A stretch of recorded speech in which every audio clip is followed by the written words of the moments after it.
Carlo Ancelotti, তোমার কাছে আমাদের একটাই চাওয়া, আজ যখন তুমি স্কট ঘোষণা করবে তখন দয়া করে ফিরিয়ে দিও আমাদের সেই হারিয়ে যাওয়া শৈশবের ব্রাজিলটাকে। ফিরিয়ে দিও ফিলিপ কৌথুনিকে, যার এক একটা পাস যেন ছিল স্বপ্নের মতো, যার পায়ের ছোঁয়ায় বল যেন অনুভব করত ভালোবাসা। ফিরিয়ে দিও ক্যাসিমিরোকে, যার শক্ত আর স্থির উপস্থিতি মাঝে মাঝে আমাদের দিত এক অদ্ভুত নিরাপত্তা, যার মনে হতো এই দলটা কখনোই হারবে না।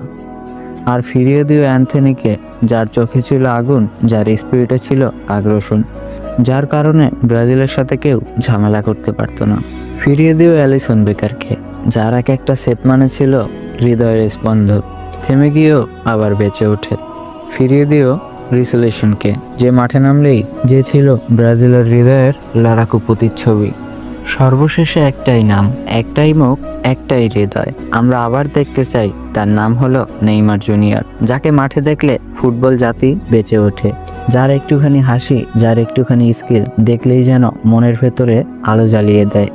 কার্লো আনচেলত্তি, আমরা সেই ব্রাজিলটাকে আবার চাই, যেখানে খেলা মানে ছিল আবেগ, যেখানে প্রতিটা গোলের পর আমরা আবারও কেঁদে ফেলতাম আনন্দে, যেখানে ব্রাজিল মানেই ছিল ভালোবাসা, স্বপ্ন আর চোখ ভেজানো জাদু।